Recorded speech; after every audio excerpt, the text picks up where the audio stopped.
Hello and welcome to another episode of Pittsburgh Sports Memories. And this one will be things to do in Denver when you get shot, or you can just call it the Joey Porter story.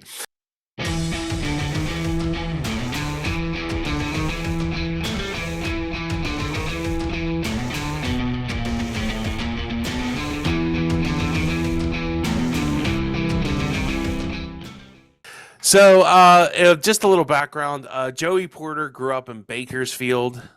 It's somewhere in California. Is that at Los Angeles, Tim? I don't know. Do you know where Bakersfield is? It's I not do not. Barstow. Well, it's somewhere in California. He played football in high school. He played running back and wide receiver.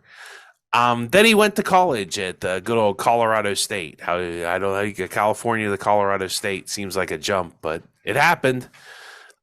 He switched. He actually played like H back tight end, and he switched to defense his junior year. And when he did that, that's when he really became a standout. He finished what is it, third team All American. So he really I guess he finally found his niche going from offense to defense. He was drafted by the Steelers in the third round, 73rd overall. What year was it? Was that 99, Tim? Yeah, it was 1999. Nine, yeah. And it's kind of like one of those typical, like back then, like I don't know if the Steelers still, I guess they still do that. They have TJ Watt, but like they like to go after like those tweener, like too big to be a safety, too small to be a true defensive end kind of guys. And it works well in that 3-4 scheme. So that's really what he was. At the time, they had Jason Gilden still. And Jason Gilden, I think, was fading, but he was still a pretty decent player. So, so in 2000, Porter actually Hey, finished hey, second. Steve, can we back up a sec? Yeah. Do you remember Joey Porter's first like training camp and preseason? No, I do not, Tim. So what I remember about that was there was a lot of hype. Every year in preseason, not every year, but there's a lot of years where there's just this guy, one of the rookies, that just wows everybody. And I remember that year it was Joey Porter. And they had originally given him the number 95. Yes, and he switched to 55. I Right. had that in my notes somewhere. Yes. Yeah, and that was interesting because Greg Lloyd had worn 95, and Greg Lloyd was here for about a decade before Joey Porter came. And so a lot of people were comparing him to Lloyd, or some people were saying he shouldn't wear Lloyd's number. And so I remember that he had to switch numbers. I think he voluntarily did that because he just didn't want to. He wanted to kind of have his own identity. There was a note that said too he likes Junior Seau. Now I don't know. Maybe he never said Uh, that in Pittsburgh because he didn't want to tick everybody off. But didn't he? Wasn't Junior Seau still playing in like 2000? he would have been, but I mean, you could Yeah, still wear his number yeah, if yeah, you liked him. And I think too, I mean, I know he was a third round pick, so it wasn't like he was a nobody rookie, but they could have assigned 55, could have been assigned to somebody else at first, and that guy ended up getting cut. You know what I mean? So maybe yeah. that's how he ended up with the number. But I just remember him wearing 95 was a little bit of a controversy, and it was a little bit of people kind of maybe putting him in a category that wasn't quite fair to him yet. Yeah, But I but he do had a remember. great preseason. He made a lot of sacks, and I think I didn't know I write that down in the notes, but I know he had a really good preseason I that was really assuming you were wowed going them. chronologically, and so when you jumped to Yes. 2000, I figured that we'd jump back to 99. No, that's a good point by you. But yeah, his just to stick with 99 there, he did have a good preseason. And then in 2000, he did finish second behind Jason Guild and set a career high a sack with 10 and a half sacks. And him and Gilden tied a franchise record 24 sacks if you put them together. So he had an interceptions too. So he had pretty good. But the real fun, this is kind of like how the legend of Joey Porter starts. So during a September 17th game against the Browns, Porter like tackled Gardocki real rough. And it ended up Gardocki got like really pissed off and gave Bill Cowher the finger. Why he didn't give Joey? Maybe he's giving Joey Porter, but here we'll let you listen to the the fun on that. Gardocki, wobbly kick. Shaw, couple of steps to his left, picks it up at the 10. And Gardocki is down.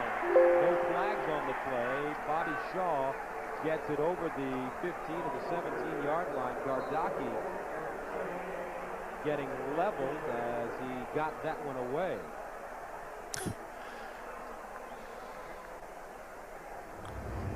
Take another look.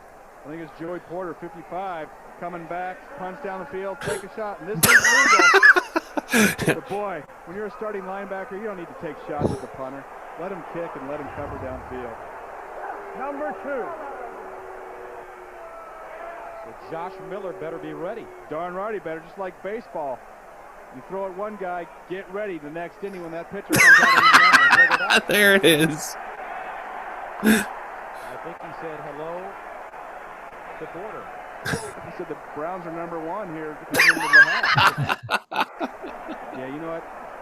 Maybe take the shot at the punter one time during the game. Just let him know you're out there. But after the first time around, the Steelers don't need to do that. They're a classier team than that. Joey Porter's too good of a player. He's all over the field. Week 1 making tackles. He doesn't need to go after the punter. He's too good of a player to have to take shots at the punter. Well, should you not hit the punter? You know, he's on the field. Punters are defenseless kickers out on the field, and they're not going after anybody. They want to punt and get off, and it doesn't really have an impact on the play. Now, if there's a return and you're running downfield, you're going to block the punter. That's fine. That's legal. But just have a guy standing there, not even looking at you. Wow, with the Pittsburgh sucks chant, huh, Tim? Don't like each other, Josh. We really don't even like each other now. Actually, it was a pretty good clip, actually. Yeah. That was, and that was, after the Browns had been out of the league for a while. Yeah. And I remember that was the first game where it actually felt like it was a rivalry again. Yeah. And that definitely spurred it. And Chris Gardocki, a future Steeler, right? Yeah. Yeah, he played for the Steelers from 2004 to 2006. So Bill Cowher didn't hold it against him that he flipped him off. I think, was Chris Gardocki the one that never had a punt blocked, or only had one? Because that was like his big thing. He never had a punt blocked. So yeah. And I remember, sorry, this is way off topic, but at one point he did get one blocked, but it still went forward. So it didn't count. So it didn't count. Yeah. And I was like, boy, I'm less impressed by that record now that I know that's what it means. So yeah, Joey Porter is definitely kind of I don't know if that's troublemaker. At least it's on the field, and they and they were debating. Like, I don't know who the color commentator, but that was definitely Gus Johnson and Gus Johnson made the point, like, if he's a punter and on the field, shouldn't you block him? But I think the other guy made a good point too, that, like, if it's not part of the play, just let the guy alone. Like, there's just no reason. Like, it's not, you're not making any type of football play. You're just hitting a guy to hit a guy. And I think that was probably like a sign of like things to come, like that the league is I think the NFL has kind of gotten rid of a lot of that. Like, if a guy's making a return and you got to block him, and that's fine. If you block somebody, you block somebody. But I think the league might be going too far the other way, where now just blocking someone in the course of a play has become, you blocked them too hard. It's like, you're allowed to block people. I don't know. Yeah. To your point about things to come, I think that was not only a sign of things to come in the league, but definitely a sign of things to come for Joey Porter. Yeah, where there's like things he did always resulted in heavy discussions about, what do you think about that? Should we be doing that, or maybe we shouldn't? Or so that's definitely a sign of things to come for him. So another thing that happened, and nobody ever remembers this play, and I remember this play distinctly. And there was the 2001 AFC Championship game, which maybe there's a reason people don't want to remember that game. But Joey Porter has a chance late in the game. Like, Drew Bledsoe just couldn't help himself and really tried to like pull it. He likes to throw to Steelers defensive players. Like, he did it in like the Kevin Henry, and he almost did it again to Joey Porter. It was late in the game, and I think the Steelers were down still. And it would have been a big turning point. So a first down for the Patriots out to their own 20-yard line. Bledsoe throws this side, almost intercepted by Joey Porter. It looked like it was going to be one of those replays from last week where David Patton makes a catch on his knees. It never got that far. Well, I tell you what, I've said this a couple times today. It's just a case in point.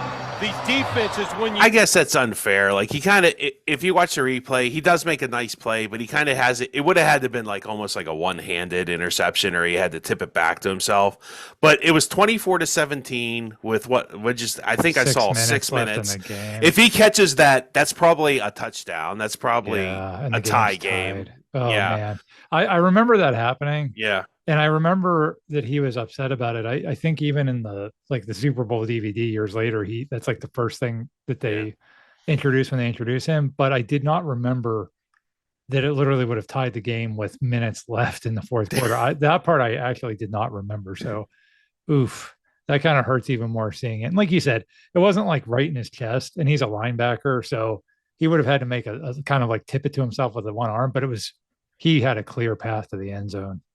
And he had a decent. It wasn't like one of those ones where it just barely grazed his fingers too. It hit him squarely in the hand. He could have caught. Yeah. If that was a receiver, we'd say, "Oh man, he dropped it." But again, he's a linebacker, and that wouldn't have been the easiest catch. But yeah, oh man, I forgot. I forgot that was like this down and situation. Yeah, it was definitely. I mean, I forgot. Did he talk? You said he did talk. I don't remember him ever talking about that, but. Definitely a key moment in Joey Porter's career. And that was kind of like those Steelers back then. They hadn't broken through to win a Super Bowl yet. So it was kind of like, oh, you don't make the plays, when you need to make it. So, yeah. So I guess now we're going to go to some of the off the field stuff. So fast forward to 2003.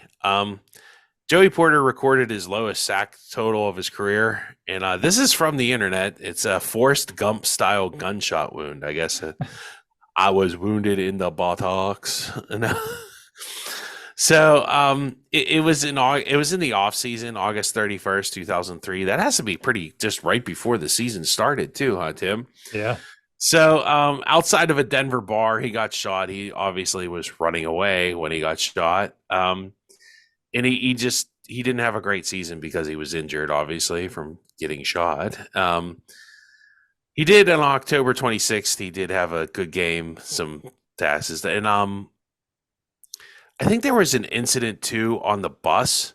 You ever heard of the bus incident with him? Yes. Uh-huh. And there's Chris Mortensen from ESPN said that Joey Porter had knocked on the Ravens team bus after the game to call Lewis out. And it was said, why would I argue? Because, I think Ray Lewis came in and made, one tackle. There's, a whole story. Ray Lewis made, one tackle or something like that in that game. And it was on Amos Airway, and he did, his whole, dance thing after he made, one tackle. And I think the Steelers won that game pretty convincingly.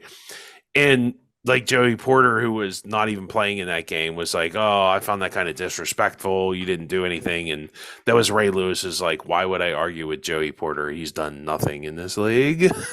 Yeah, that was the opening game of that season. And they kind of manhandled Baltimore in that game, which was not a sign of things to come because Baltimore won the division that year and the Steelers went 6-10. But,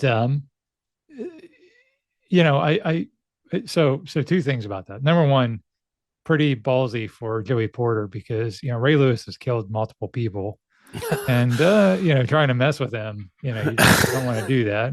Well, they said Lewis came off the bus and David Modell, is that a relation to Art? Yeah, it is. It had to separate them, literally had to jump in and hey, could you imagine getting in between Joey Porter and Ray Lewis? What kind of balls did David Modell have? I mean, wow. Talk about taking your life in your hands. Very true. Very true. Yeah. But in all seriousness for Lewis, one thing I will say about that is he is one of the few smart people that didn't his response to that. He didn't let Joey Porter get in his head. Yeah. And as we'll see later, I'm sure with some of the things you cover, other guys were not that smart.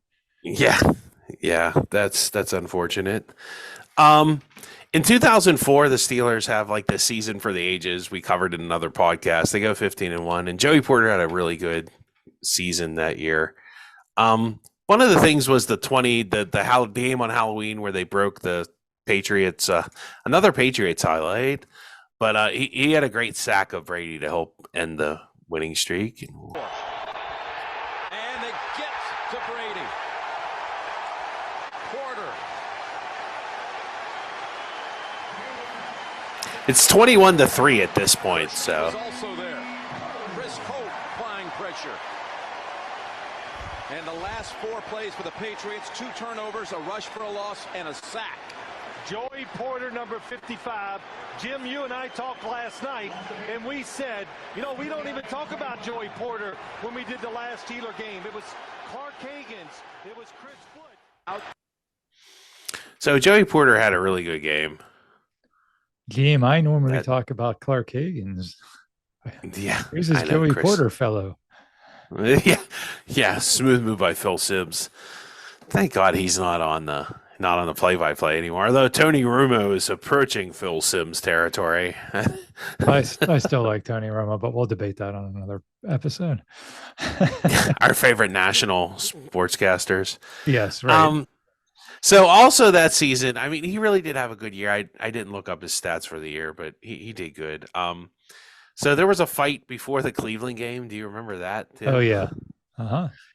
And so we'll go to that. Well, just a couple of moments ago, this is what happened down on the field when the two teams were out warming up. Right in the middle there, that is Joey Porter, number 55, William Green, number 31, the running back for the Browns, and they are exchanging blows. William Green told Armand Katayan that Joey Porter spit in his face right there, and that's what started the fight.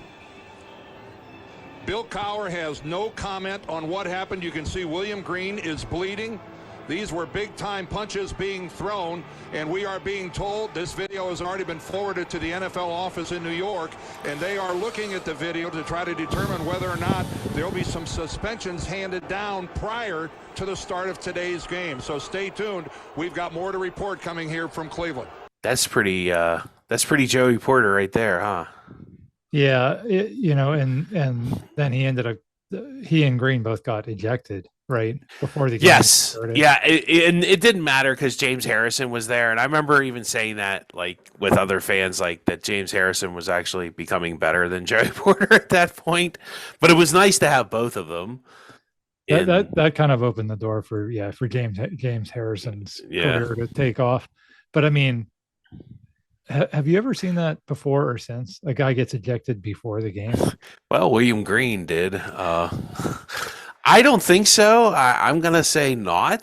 I'm not sure what to make of. Like, did he spit on him? Didn't he? I don't know. I mean, like you said there was a lot of people that let Joey Porter get in their heads, and William Green is just the list of a lot of different people. And Ray Lewis managed to avoid that, but William Green not so much. And it's like becoming a pattern of behavior with him, just like starting a lot of extracurricular stuff. We've gone hitting Chris Gardocki and like talking about Ray Lewis. It's just, I guess that's just kind of part of who he is. And you got to take it, take the sacks and the great plays with that. I mean, he does play with a lot of emotion, but part of life is controlling that emotion and keeping it between the lines. And some guys do probably a little better job of it than others. I mean, at least this was on the field, technically, even though it was between the lines. The game just hadn't started yet. That was the problem.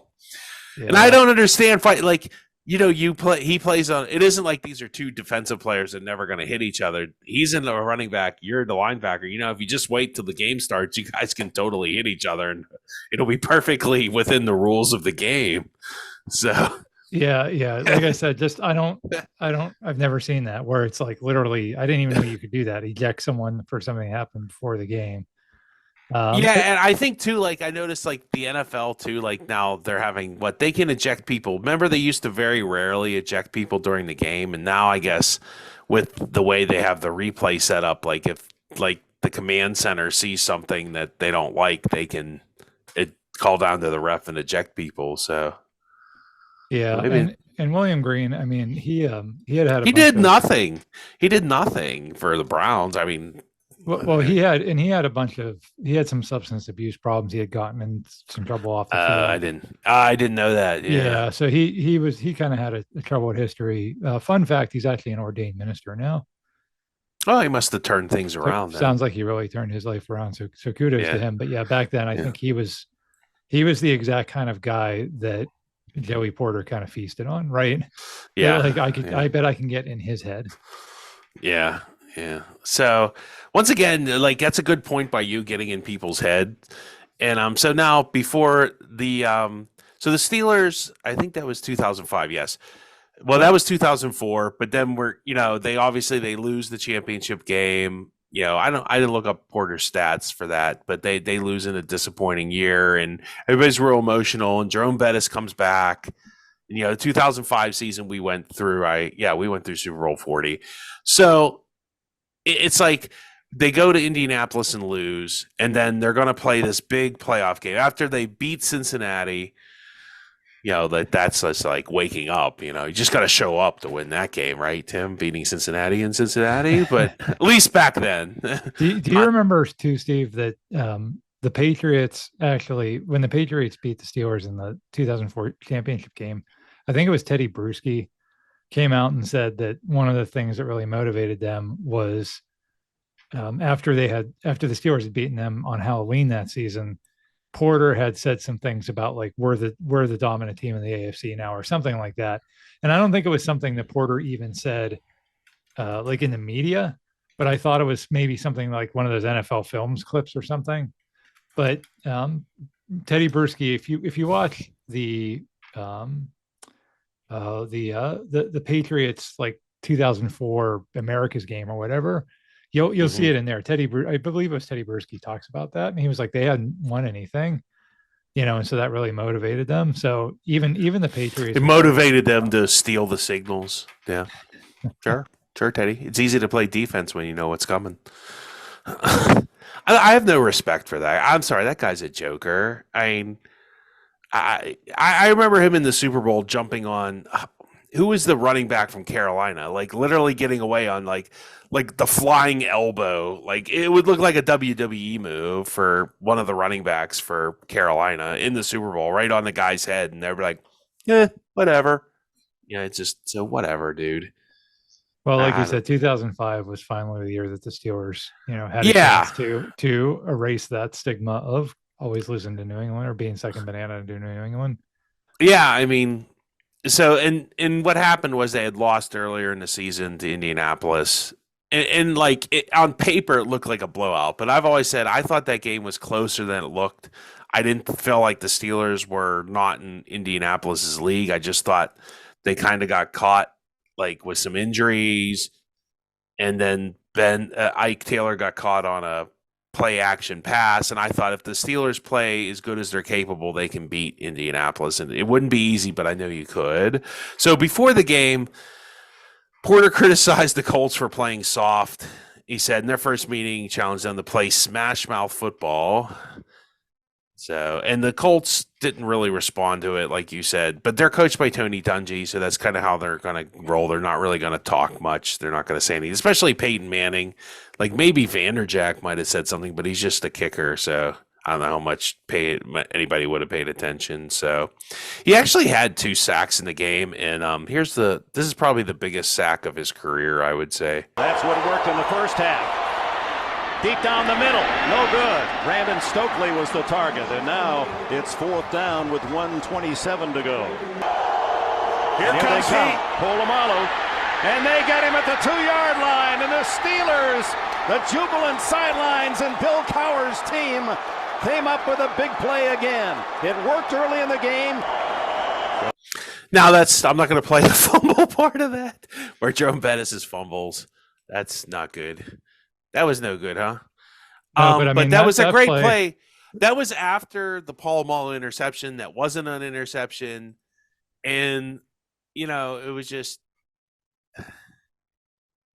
also, there's some other comments he made that I kind of agreed with at the time. As I've gotten older, maybe, I think I still kind of like see his point.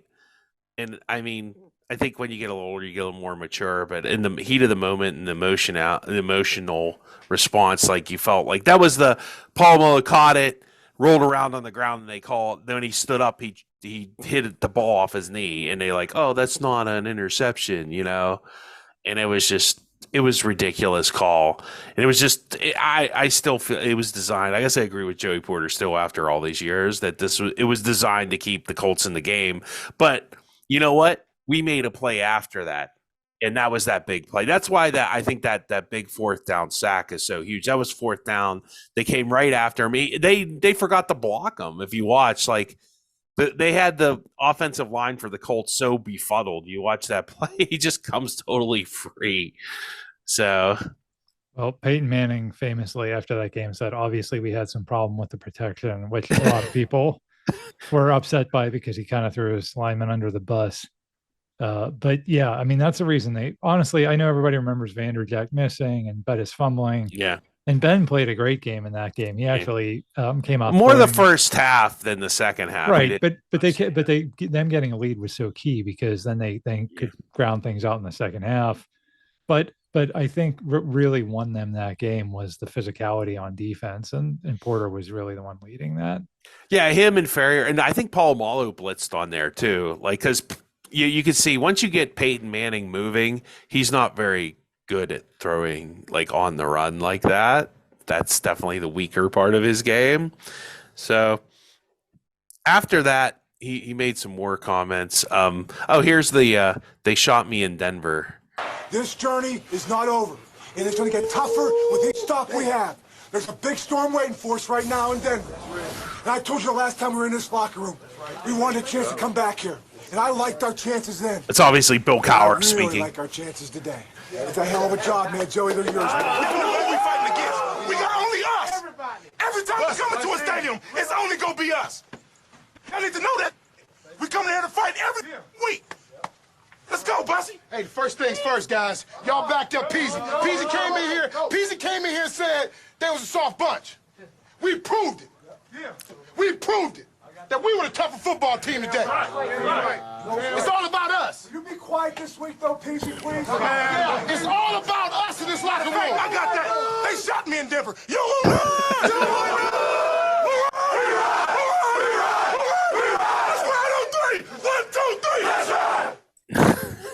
I love Cowher. Like, can you just maybe not say anything this week, please? For the love of all things holy. Yeah, because like the Colts really didn't comment on it, and it was just funny. And like even after all that, Tim, like kind of get it out of your system, and like it fired. It must because you heard Bettis, like they played for him, like he was a team. There obviously was something to him. It kind of rallied the team around them, and that's maybe what that team kind of needed. They got this us against the world kind of mentality. Nobody wants us to be here. And I think Cowher's teams always played better when they had that mentality, like nobody wants us to be here, we're not supposed to be here, kind of thing. And so after that, he quoted an article. I know they wanted Indy to win this game. The whole world loves Peyton Manning, but come on, man, don't take the game away from us. I felt they were cheating us when that interception happened. Everybody in the world knew that was an interception. Don't cheat us that bad. When they did that, they really wanted Peyton Manning and these guys to win the Super Bowl. They are just going to straight take it for them. I felt that they were like, we don't care if we're cheating for them. The way the refs were going, I wouldn't have trusted them in overtime, Porter told the Pittsburgh Post-Gazette. If we hadn't won, they would have cheated us in overtime. So, I an emotional guy. I get it. I felt the same way. I still do. Like when I watch that, it's just when I think about it, it's like, oh, that was such a blatant interception in such a if that was the Colts doing that at that juncture of the game, that would have been called an interception. So it's a terrible call. The only thing that not made it better, but made it less, I don't know, maybe shocking is that the NFL really struggled for the next decade to understand what a catch is. Yeah. It wasn't just us. Yeah. The Des Bryant thing and Calvin Johnson. Yeah. So, I mean, it wasn't like, to catch a football, you had to, get it in your arms, take 14 steps Yeah. towards the end zone, hold it up in the air, count to 7. Hand it to the referee, yeah. and if the referee dropped it, it's still not. Yeah. Yeah. So I mean, it wasn't, that was kind of the start of all that. So that part I think I get, but yeah, it was just one of those things where, if you just see it in regular speed, it's just an obvious intercept. Just show it to people that have been watching football for more than 3 seconds. Yeah. That looks like Polamalu caught the ball. But yeah, it's when we review it in 15 different angles, when we put it in slow motion, and then they just talk themselves out of the fact that he caught it. So I don't know how intentional that was, or if it was just the stupidity of the league back then, where they just didn't understand. They could not agree on what a catch was. So, moving on, like that same season, Super Bowl 40, hey, Jeremy Stevens. You remember what Jeremy Stevens exactly said? It was like, it's a nice story, but it's going to be sad when he loses or something like that. It was very innocent. That's what I remember. It wasn't like Jeremy Stevens was getting up there with the intent to trash talk or put the Steelers down. I mean, I don't think he meant anything by it, but oh boy, did Joey Porter take it that way. So, and Joey Porter, I guess some guys just need a reason to gets fired up. And he says, I've been asleep all week, but now I got woke up. Porter said, I've got my first taste of blood, and now I'm thirsty for more. So he wants to drink blood? Okay. What is he? Okay, Count Porter. Until now, it was, watch what I say. I can't say this. I can't say that. Don't do anything silly, but I'm ready now. You look for the guys that say something that aren't supposed to say nothing, and I feel like he was definitely out of pocket to say what he said. I'm going to make sure he owns up to those words. So that was on Jeremy Stevens. He did have 3 tackles in the Super Bowl, so I don't remember. Did he have that? He didn't know Casey, right? He didn't have like great. Well, it was less about how good of a Super Bowl Joey Porter had, and more about how awful of a Super Bowl Jeremy Stevens. Yeah, Jeremy Stevens dropped a pass on 4th and 1. I remember that. And I think he got a holding call too. Yeah, Jeremy Stevens had a terrible game. He dropped several passes, key passes. Yeah. I think the one that iced the game, like where the Steelers took over on downs and took a knee. Yeah, I think that was a Jeremy Stevens drop. So, it was funny because in the Super Bowl DVD thing that year, Cowher said that Porter came to him. He's like, I think you're going to be mad at me. And Cowher was like, oh no, what did you do? and I remember that at the time. I was just kind of shaking my head. I'm like, oh man, we're in the Super Bowl. We don't need a distraction. This kind of stuff is stupid. And then Jeremy Stevens goes out there and just totally lays an egg. I mean, he was just awful. And the Seahawks had the best offense in the league that year, and he was a good tight end. And so like it worked. It was amazing to me that worked. Just like it worked on the Colts several weeks earlier. Like Joey Porter he had the uncanny ability to do that. Every other player, you shake your head. You're like, don't do that. Don't give them motivation. Yeah. Remember, like Anthony Smith with the Patriots. Yeah. What are you doing? Stop! Shut your mouth. But for some reason, when Joey Porter did it, it got in people's heads, and sure enough, they win the Super Bowl, and Jeremy Stevens stinks. So I think it was that offseason. This is where I have it. I have to look at the article real quick. For some reason, let me see. It's going to take me there. Well, bottom line is Joey Porter's dogs escaped, and I guess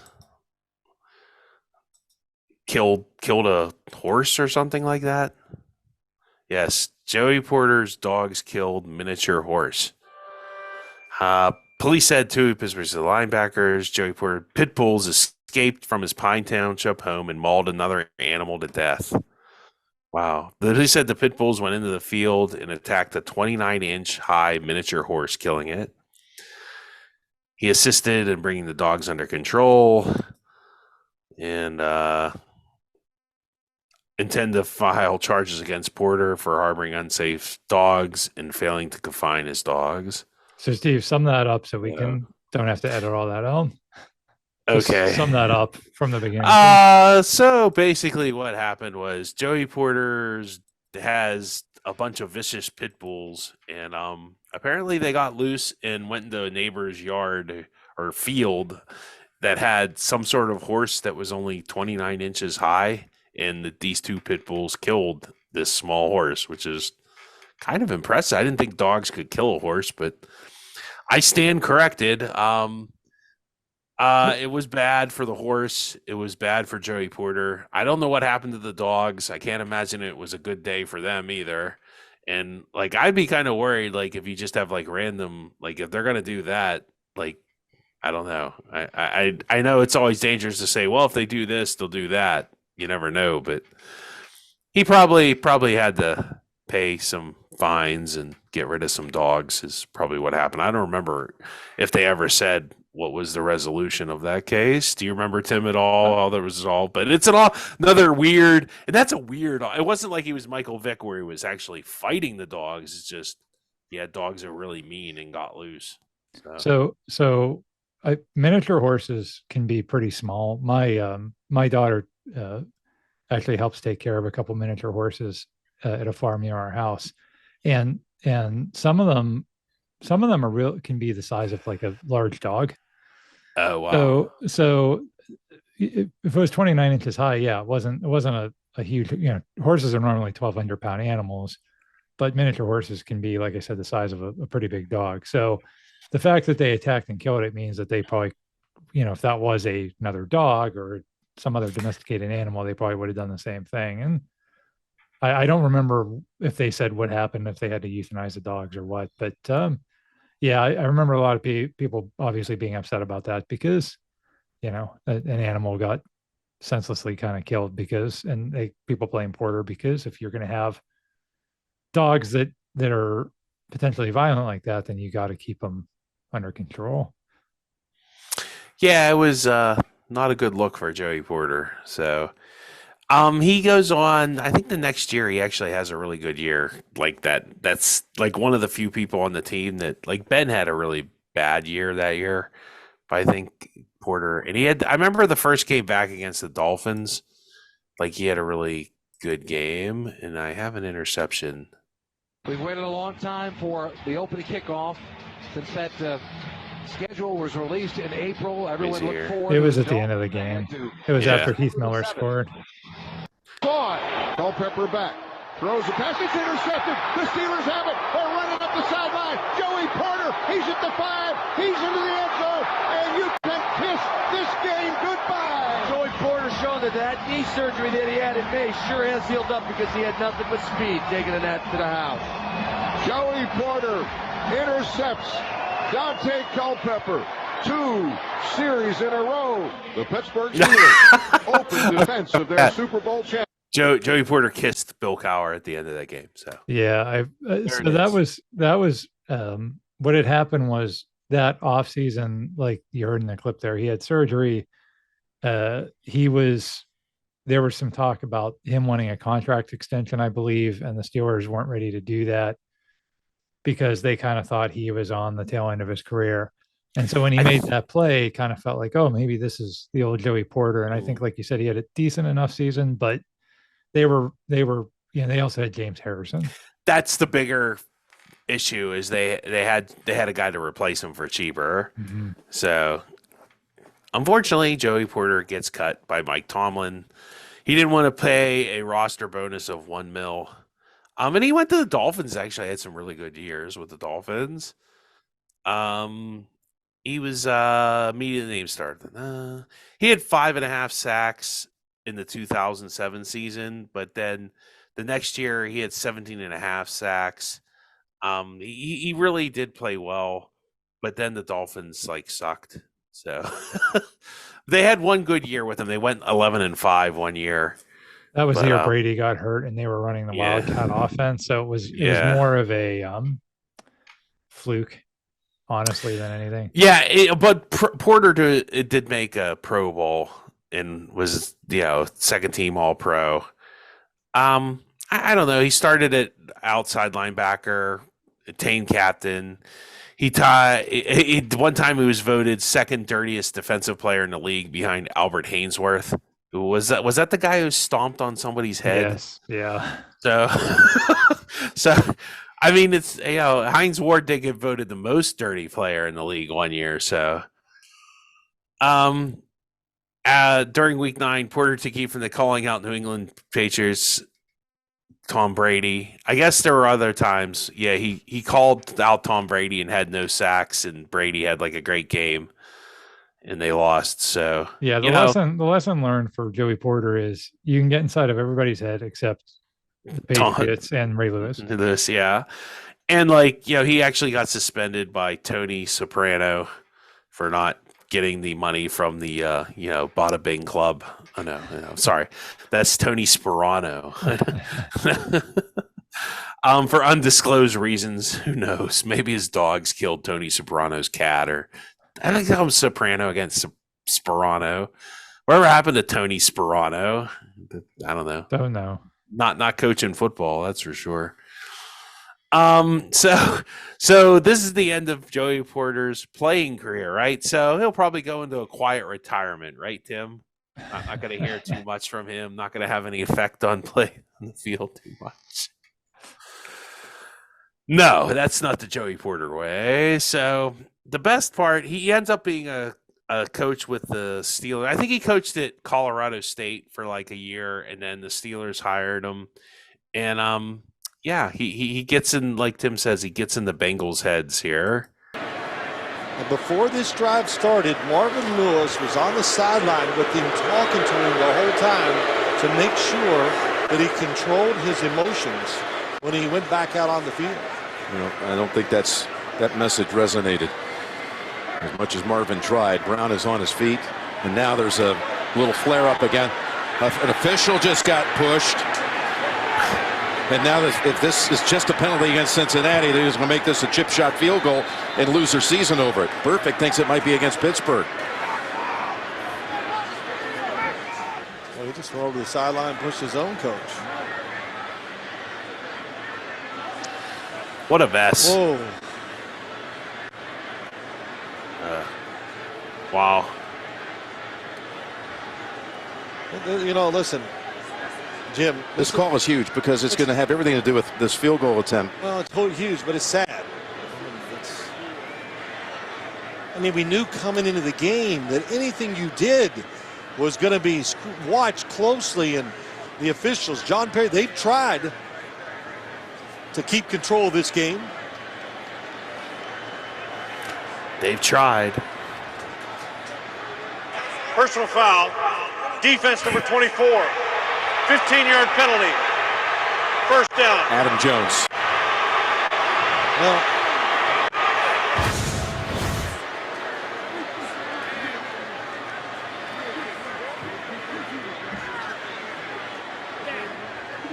There's Joey Porter, one of the assistants. He's had, of course, back in his playing days, scrapes. Then he got bumped. No, it's just, can it get any worse? No. And it's just the,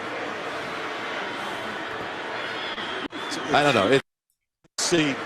Yeah, I don't know. Times tonight you wanted to use. We kind of missed it there, but Joey Porter was on the field and he gets bumped and he starts, all kinds of talking all trash on people while he's a coach, Tim.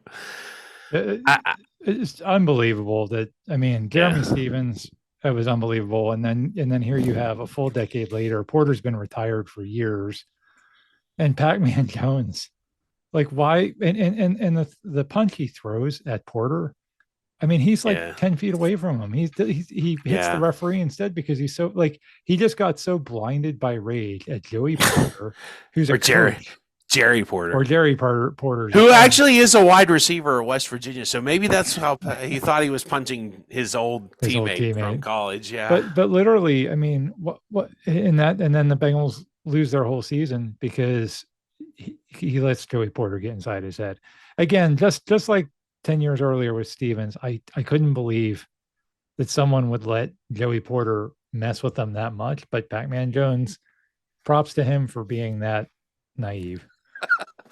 In 2016, the incident had made into a new NFL rule called the Joey Porter rule, which expressly prohibits assistant coaches from entering the field of play.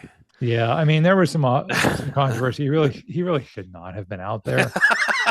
I mean, yeah, I know it. And if they would have thrown a flag on him too, which they should have, it would have offset the Burfict penalty, and that's really what should have happened. But unfortunately, he like got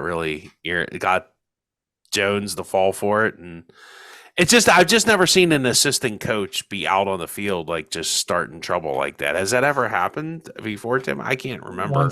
Once again, Joey Porter's a pioneer of, I mean, earlier in that game,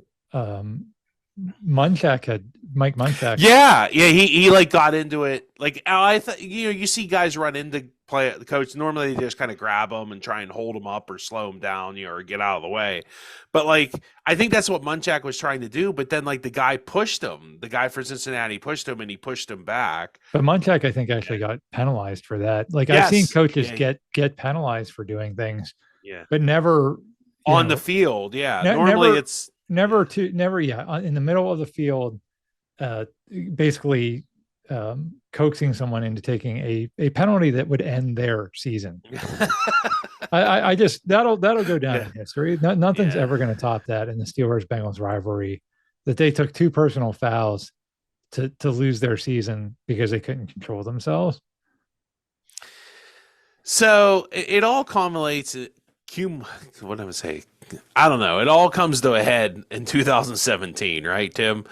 So there's an incident down on the South Side. Why Joey Porter's down on the South Side drinking, I don't know. I hate to be a parent here, but nothing good happens after 11 o'clock on the South Side, right? And that's what happens. He gets arrested for some sort of like, what was it, assault or something, or just disorderly conduct. And it was pretty bad. After the investigation, the district attorney actually dropped a more serious charge and left him just with the summary offenses. So, I mean, he did resume his coaching duties, I think, that season, but I think that's kind of like he became not worth the trouble that he was creating. And after they lost to the Kansas City Chiefs in a divisional playoff game, Porter was fired. So, and that was in 2000. Yeah. He was fired after his 4th season as team outside linebackers coach. And that was pretty much it. I don't think he's not in the NFL. I know I saw him. Hines Ward hired him in the XFL. Can you imagine having Hines Ward and Joey Porter as your coaches? Wow. I've seen a little bit of the XFL. That's the San Antonio team. So, yeah, that sounds like that would be a fun time, huh, Tim? Yeah, that would be a very interesting. You'd have a lot of stories to tell, I bet, if you're on that roster. Yeah. I'm gonna say that probably did happen. I don't think I have anything else. Is he one of the greatest all-time Steeler defenders, Tim? I mean, do you put him up there with L.C. Greenwood, who had 78 sacks? Joey Porter had 60 sacks with the Steelers. I think he finished with over 80 for his career. James Harrison has the most with the Steelers at 80. I don't know. I don't think he's as good as Joe Green, but I'll put him up there with Kevin Green, Greg Lloyd. Yeah, I'd put him in that category. I don't think he was as good as James Harrison, honestly, either. Yeah, and I don't know where you put L.C. Greenwood. So what do you think if we were ranking them? Harrison's definitely number one, and then what do you think? L.C. Greenwood, Joey Porter? In terms of guys just that rush the passer or just linebackers? I guess we'll just go with rush the passer, I guess. Yeah, because although he played pretty good coverage too, yeah, which would definitely give him a leg up on Greenwood. I can't imagine L.C. Greenwood was covering anybody. But he was a defensive lineman, so it's hard to. I mean, if you're just ranking linebackers, you also have to put Jack Ham and Jack Lambert in there. So it's. I would put him again like second tier. I think that there's like your all-time greats, kind of your Hall of Famers or borderline Hall of Famers, like Ham. Yeah, because nobody's talking about Joey Porter for the Hall of Fame, and I don't think that'll ever happen. Right. But I mean, also in terms of just what he meant to the team. And again, some of those stories we told, do they win the Super Bowl that year without Joey Porter? You could argue that they don't. do they make it past the first round of the playoffs in 2015 if he's not coaching? I mean, so he was a pretty significant figure in Steeler history, and certainly a very memorable fan favorite. I mean, people love Joey Porter around here, so he's always going to have that.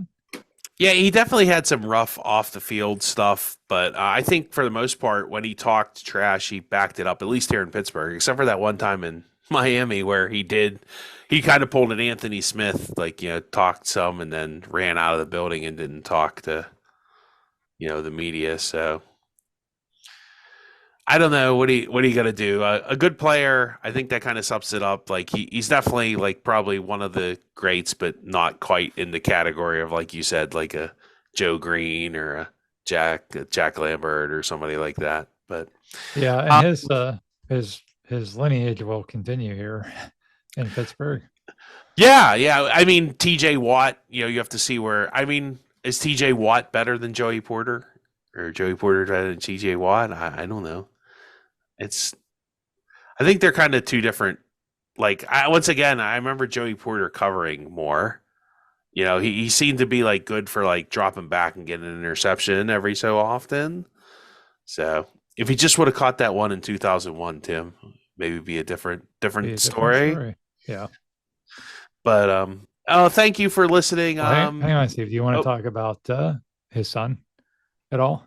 Oh yeah, I mean, that's kind of new. I mean, I don't know. Like, there's no book written on his son. Like, his son's become a pretty good football player in his own right, and he got drafted by the Steelers this year. It was a second round. That was early second round. So definitely should be interesting. Are they going to let Joey Porter back on the sideline? Well, they have to make another rule. I'm sorry. Family members aren't allowed on the sidelines during the game, because I could see, like, he's going to probably be fun to, sit on the sideline, sit in the stands with, at least. Can you imagine watching a game with Joey Porter? That must have been interesting at Penn State, because yeah, anything that gets Joey Porter back in a Steeler game, I think, is never a bad thing. So hopefully he'll show up for a lot of his son's games.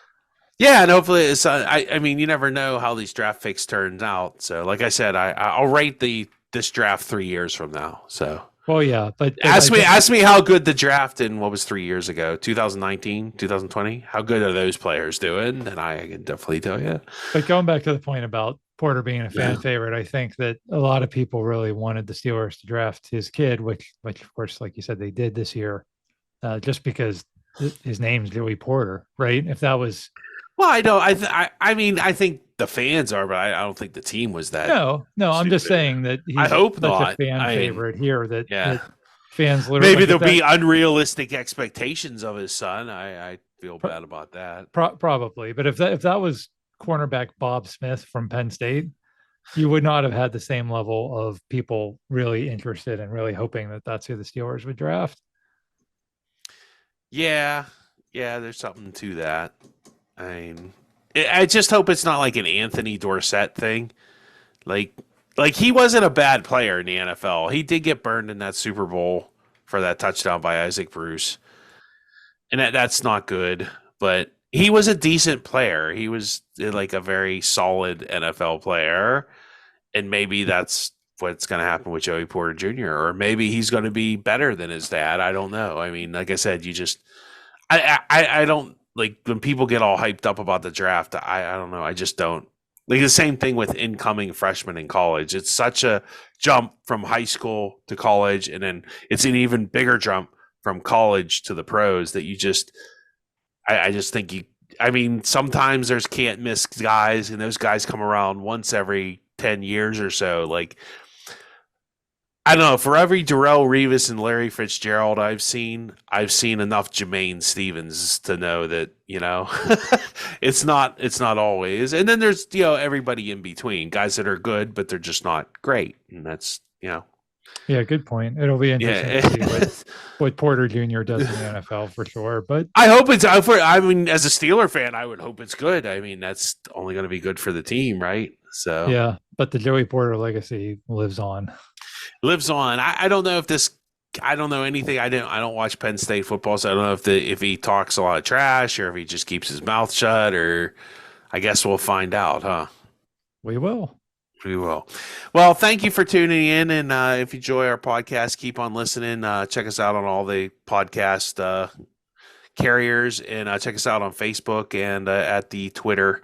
So that's PittsburghSportsMemories.com. And we'll talk to you next time.